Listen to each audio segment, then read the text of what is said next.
और उन्होंने काम किया है वहाँ पे। तो ऐसा नहीं है कि मतलब इतना आसान हो जाएगा वहाँ पे। It will not be a cake walk. उनको पता है कि वो मोदी जी से उनको कहीं ना कहीं बहुत ज्यादा, कहीं ना कहीं नहीं बोलूंगी, डर है, क्योंकि उन्होंने अपने दम पे और अपने पीपल्स कनेक्ट की वजह से वो उस पे मेहनत करके उन सीट्स को बड़ा सेफगार्ड बनाया, पर उन आंगन पर है। और दूसरी बात है, कभी चेंज करना, कभी पार्टी टिकट बदल रही है, कभी फिर दे रही है, कभी कुछ कर रही है। तो ये सब आप ये देखें कितना बड़ा काम किया है। तो जो है प्रधानमंत्री जी की कथनी कर, देखिए भारतीय जनता पार्टी का इस बार जो है पूर्ण तरीके से लोग मन बना चुके हैं। और जो है वोट की बात कहूं तो प्रधानमंत्री जी ने जो कार्य किए हैं ये किसी से छिपा नहीं है। जो हमने अपने मैनिफेस्टो में प्रॉमिस किया, जो वादे हमने किए, हमने जनता के बीच में जा करके उनको पूरा किया और समय अंतराल से पहले पूरा किया। बहुत लोग कहते हैं कि जो है चुनाव खत्म होने तक काफी चीजें करें, पर हम लोगों ने शुरुआती ही दौर में, जैसे ही आदरणीय प्रधानमंत्री की दूसरी बार टर्म वो प्रधानमंत्री इलेक्ट हुए तो वो सेलेक्ट हुए, वैसे ही उन्होंने काम करना शुरू किया। और लगातार 365 दिन भारतीय जनता पार्टी का हर कार्यकर्ता, हर नेता लगातार फील्ड में रहता है। जहां तक आप बोल रही हैं समाजवादी पार्टी की बात और पीडी अलायंस और ये इंडिया अलायंस जो भी है, इनके बड़े नेताओं ने यह तय किया है अब, क्योंकि उनको पता है कि वो मोदी जी से उनको कहीं ना कहीं बहुत ज्यादा, कहीं ना कहीं नहीं बोलूंगी, डर है, भय है। तो अब वो सारे बड़े नेताओं को अपने उतार रहे हैं चुनाव में। और पहले जो माना जाता था कि भाई केक वॉक की तरह जीत जाएंगे, हम कहीं से भी लड़ जाएंगे, हम जीत जाएंगे, तो ऐसा नहीं है।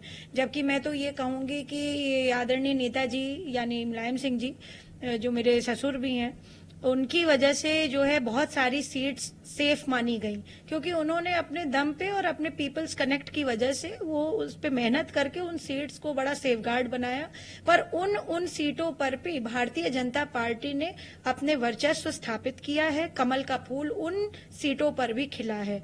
तो मैं ये कहूंगी कि ये सारे जितने अलायंस वाले लोग हैं, इंडिया अलायंस वाले लोग, ये लोग अब यह तय कर चुके हैं कि मोदी जी को हमें अगर जो है हराना है या हमें जो है इस तरह से करना है कि जो है कहीं उनके मुकाबला हम कर सके, तो हमारी सीनियर लीडरशिप को उतरना पड़ेगा।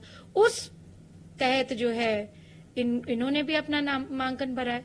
और दूसरी बात है, कभी चेंज करना, कभी पार्टी टिकट बदल रही है, कभी फिर दे रही है, कभी कुछ कर रही है। तो ये सब बहुत सारी चीजें हैं जिसपे मुझे लगता है कि जाने की आवश्यकता नहीं है। और जनता बहुत स्मार्ट है, बहुत सजग है, और वोटर हमारा बहुत समझदार है। उसको पता है कि प्रधानमंत्री जी ने बहुत काम किया है।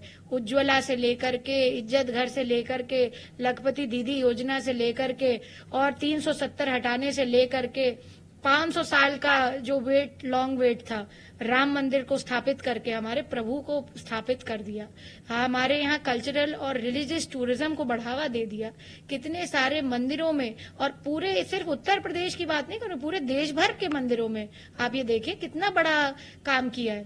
तो जो है प्रधानमंत्री जी की कथनी करनी में कोई जो है वो नहीं है, अलग बात नहीं है। और प्रधानमंत्री जी निश्चित रूप से तीसरी बार प्रधानमंत्री बनेंगे, कोई भी मैदान में उतर आए।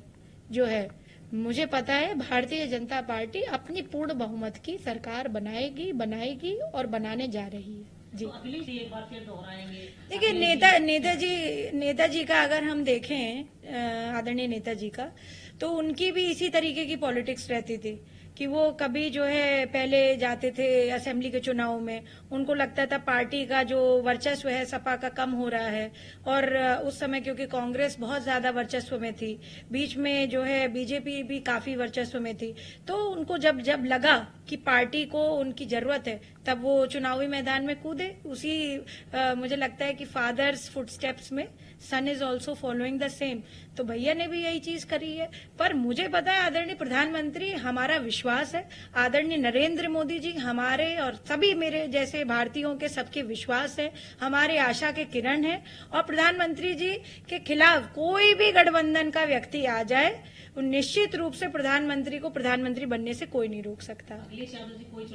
देखिए कन्नौज में हो सकता है कि उनको जो है, क्योंकि वो पुराने सांसद रह चुके हैं, नेताजी की भी कॉन्स्टिट्यूएंसी रह चुकी है, तो वो है। पर सुब्रत पाठक जी वहां से हैं, ऑलरेडी सांसद हैं, और उनको ऐसा कहा गया था कि जब वो चुनाव लड़ने गए थे कि कोई उनको हरा देगा तो उनको बड़ा जो है दिक्कत हो जाएगी, पर फिर भी उन्होंने अपना वर्चस्व स्थापित किया और उन्होंने काम किया है वहां पे। तो ऐसा नहीं है कि मतलब इतना आसान हो जाएगा वहां पे। It will not be a cake walk, but ये चुनाव है, ये जगह ऐसी है कि मैं समझती हूँ कि वहां पर सारे लोग जो है सबका काम देख रहे हैं और भारतीय जनता पार्टी को मैं ये कहूंगी कि पूर्ण बहुमत की सरकार आ रही है। इसलिए इंडिया अलायंस का कोई भी नेता आकर के कूद जाए चुनाव मैदान में, वो लोग कोई परास्त नहीं कर पाएगा प्रधानमंत्री को। जी, हमसे जुड़े रहने के लिए हमारे YouTube चैनल को सब्सक्राइब करें और नई वीडियो की नोटिफिकेशन के लिए बेल आइकॉन को दबाएं।